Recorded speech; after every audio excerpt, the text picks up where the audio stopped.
मध्य प्रदेश में सर्दी एक बार फिर जोर पकड़ने लगी है।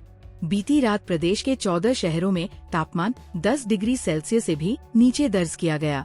छतरपुर के नौगाम में सबसे कम 6.1 डिग्री तापमान रहा, जबकि राज्य के इकलौते हिल स्टेशन पचमढ़ी में पारा 6.4 डिग्री तक गिर गया।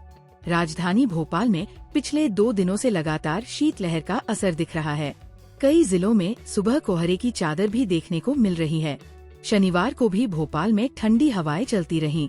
दिन का अधिकतम तापमान 25.5 डिग्री रहा। मौसम वैज्ञानिक दिव्या ई सुरेंद्रन के अनुसार प्रदेश में अगले कुछ दिनों तक हालात इसी तरह बने रहेंगे।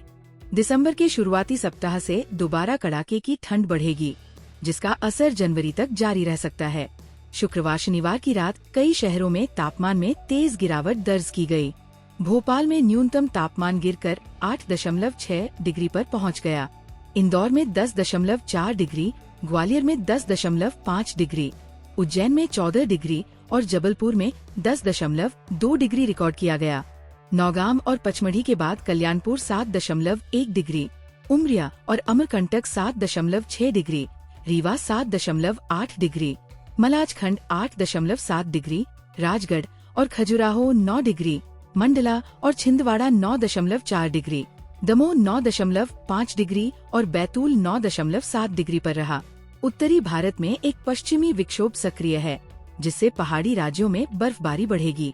इसके बाद कुछ दिनों में वही ठंडी हवाएं मध्य प्रदेश की ओर रुख करेंगी, जिससे प्रदेश में पारा और नीचे जा सकता है। इन दिनों कई शहरों में कोहरे की स्थिति भी बनी हुई है। भोपाल में रात से ही धुंध फैलने लगती है और सुबह विजिबिलिटी 1 से 1.5 किलोमीटर तक रह जाती है। रविवार को भी कोहरा रहने का अनुमान है। प्रदेश में 6 नवंबर से ही ठंड का तीखा असर दिखना शुरू हो गया था।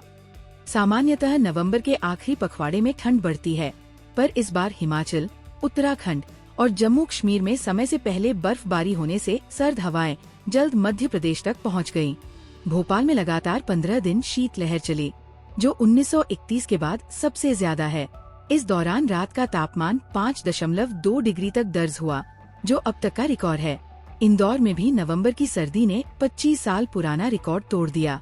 22 नवंबर के बाद हवा की दिशा बदलने से कुछ राहत जरूर मिली, लेकिन अब फिर से शीतलहर का दौर लौट आया है। पिछले 2 दिनों से भोपाल में ठंडी हवाएं तेज हो गई है। आने वाले 48 घंटे भी इसी तरह बीतेंगे और दिसंबर के पहले सप्ताह से ठंड और तीखी होने की संभावना है।